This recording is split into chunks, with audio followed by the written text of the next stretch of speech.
안녕하세요. 영윤사모의 영성일기 윤영윤 사모입니다. 네, 오늘은 하나님을 경험하는 삶 9번째 시간으로요. 하나님 나라의 시민들에 대해서 나눠보고자 합니다. 작년 11월에 시각장애인 원샷 한솔 씨와 반려견 토리가 어질리티에 도전을 했어요. 어질리티는 이 반려견이 보호자의 지시에 따라서 여러 가지 장애물을 뛰어넘는 반려견 스포츠의 한 종류인데요. 시각장애인 한솔 씨와 이 반려견 토리가 워낙 그 교감도 잘 되고 훈련이 잘 돼 있다 보니까 여기에 초청을 받아서 이제 참여하게 된 겁니다. 대회 한 달 전부터 춘천에 있는 어질리티 그 훈련장에 가서 이제 훈련을 시작해요.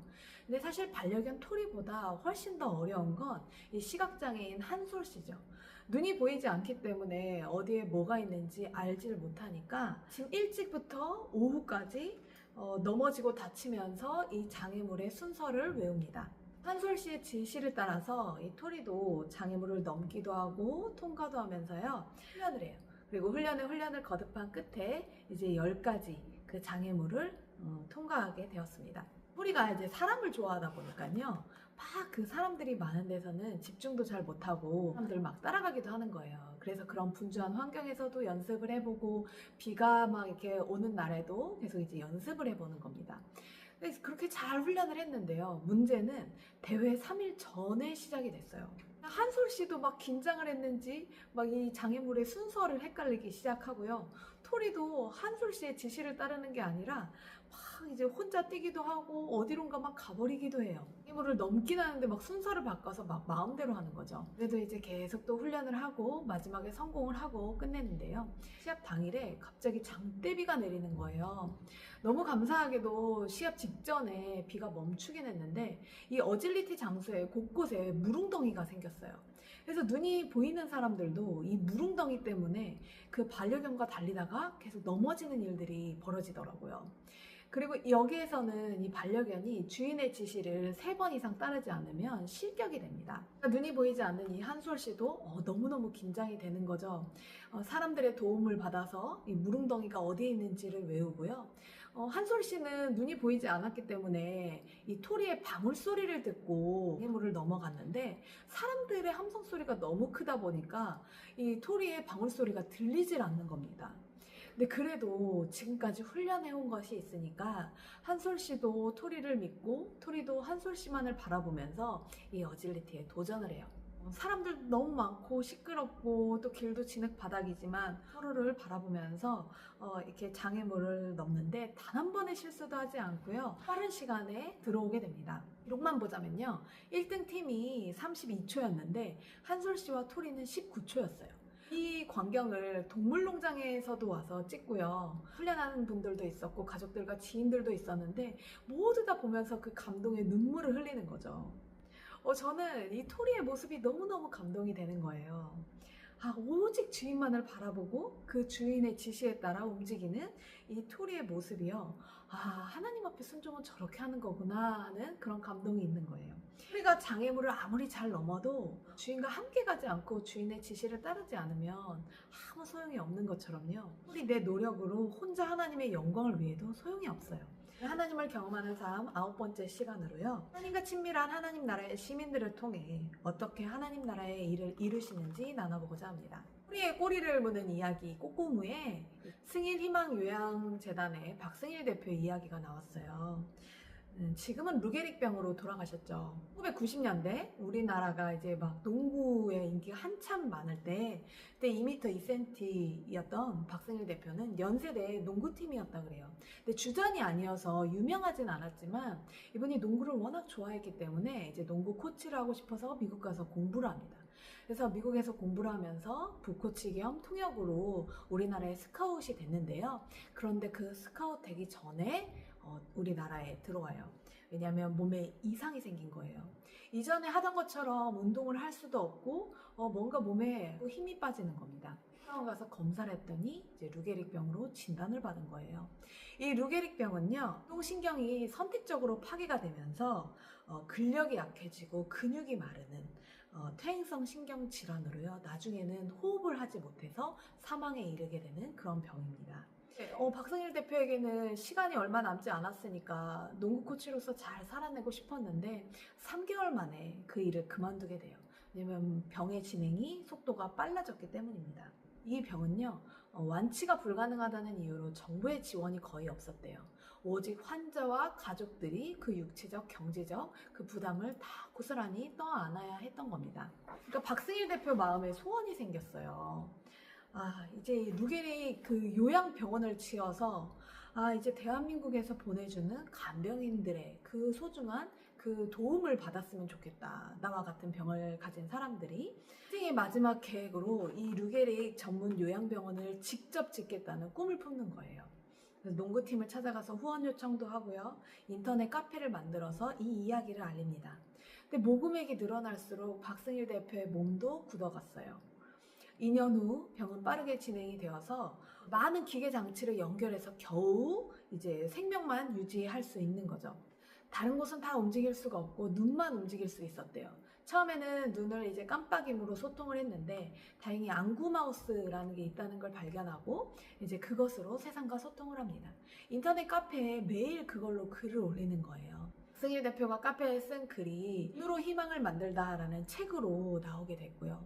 이 책이 바로 진우션의 션 씨에게 전달이 됩니다. 이 책을 통해서 이 두 사람은 친구가 됐고요. 이때만 해도 한 10억이면 이 병원을 지을 수 있는 줄 알았대요.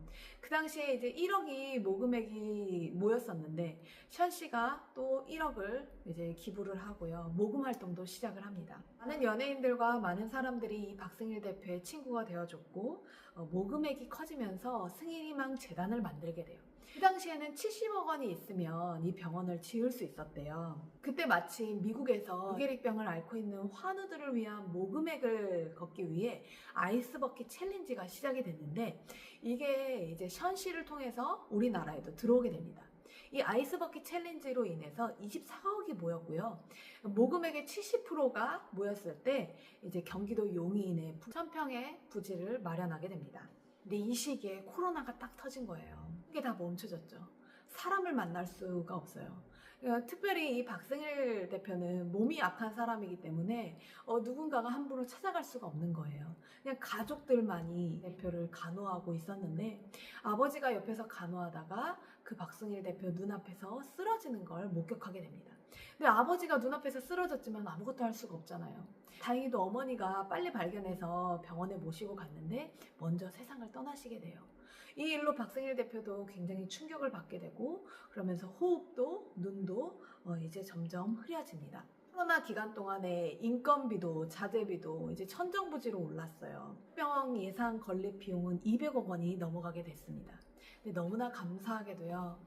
정부에서 이 중증 희귀질환 병원으로 승일희망재단이 이제 선정이 되면서요. 그 재정의 반을 정부에서 대기로 합니다. 흔히들의 마음이 모여서 2025년 3월에 루게릭병 전문 요양병원이 세워졌고 착공식이 열렸습니다. 승일 대표는 없었어요. 착공식 6개월 전 향년 53세로 하늘의 별이 되었기 때문입니다. 이 병원이 세워진 날 션 씨는 아이스버킷 챌린지를 하면서요. 그 다음에 아이스버킷 챌린지를 할 사람으로 바로 하늘나라에 있는 박승일 대표를 지목합니다. 왜냐하면 한참 아이스버킷 챌린지를 할 때 이 박승일 대표에게 받은 문자가 있었기 때문이에요. 션아, 네가 내 곁에서 나를 대신해서 루게릭 환우를 위해 힘써줘서 너무나 고맙다. 사실 나도 누군가를 위해 시원하게 아이스버킷 챌린지도 하고 응원을 보내고 싶지만 난 그냥 내 자리에서 감사하고 열심히 기도할게. 사랑한다 션, God bless you. 그래서 이제 하늘나라에 있는 박승일 대표에게 이제 아이스버킷 챌린지를 부탁을 한 거죠. 근데 정말 하늘에서 응답이라도 하는 것처럼 그 다음날 눈이 내렸대요. 루게릭병의 수명은 약 3년이고요. 10%의 환자는 5년 이상, 10%의 환자는 10년 이상 생존한다고 합니다. 근데 박승일 대표는 20년이 넘는 시간을 이 병마와 싸우면서 몸 안에 갇혀 있지만 자신의 자리에서 얼마나 기도를 했겠어요. 그 누구보다 위대한 일을 한 겁니다. 자신은 살아생전 받지도 못할 혜택이지만 그의 병은 사명이 되었어요. 자신과 같은 병을 가진 사람들을 위해 하나님 나라의 시민으로 이 마음에 주신 소원을 품고요. 기도하면서 하나님께서 행하신 일들을 보게 된 거죠. 루게릭병 진단을 받고 박승일 대표가 품었던 꿈이 23년 만에 이루어져서 지금은 그 같은 병을 가진 사람들이 요양병원에서 도움을 받고 있습니다. 하나님을 경험하는 삶에는 이렇게 나옵니다. 당신의 교회나 지역 사회에서 빠른 변화를 원한 적이 있습니까? 그럴 수 있습니다. 그러나 많은 경우 하나님의 나라는 밀가루 반죽을 부풀리는 누룩처럼 서서히 성장합니다. 누룩은 가까이 있는 반죽에 영향을 끼칩니다. 그러면 그쪽 반죽이 자기와 가장 가까이 접해 있는 반죽에 영향을 끼칩니다. 얼마 안 가서 누룩은 반죽 전체에 영향을 가져옵니다. 주님께 인내하고 충성하십시오. 하나님이 그분의 때에 당신의 적은 영향력도 멀리까지 미치게 하실 것입니다. 당신 자신의 힘으로 변화를 가져오려고 애쓰지 마십시오. 하나님이 당신을 통해서 변화를 가져오는 그분의 일을 하시도록 하나님을 의지하십시오. 저도 예전에는 이제 신앙이 어리거나 이제 신앙이 좀 떨어지는 분들이 있으면 제 힘으로 어떻게든 올려보려고 노력을 참 많이 했어요. 근데 하나님을 경험하는 삶을 공부하면서 계속 알려주시는 게요. 신앙이 좀 떨어지는 분들이 있어도 제가 해야 할 일은 그분을 대신해서 회개하고 또 중보기도 하고요. 감동 주신 사랑의 순종을 다할 뿐 제 힘으로 어떻게 다른 사람의 신앙을 성장시킬 수 없다라는 것을 알려주세요. 저에게 어떤 성경 공부나 하나님께 가까이 갈 수 있는 프로그램을 하라고 맡겨주시는 것들이 있는데요. 거기에 성령님께 반응해서 순종하는 사람들에게 저는 거기에 집중해야 한다는 걸 알려주세요. 하는 사람들에게 위로부터 부어주시는 하나님의 은혜가 있고요. 그 은혜가 누룩처럼 천천히 퍼져서 전체적으로 영향을 주고 변화를 가져온다는 걸 알려주시는 거죠. 내 힘으로 변화를 가져오려고 하지 말라는 거예요.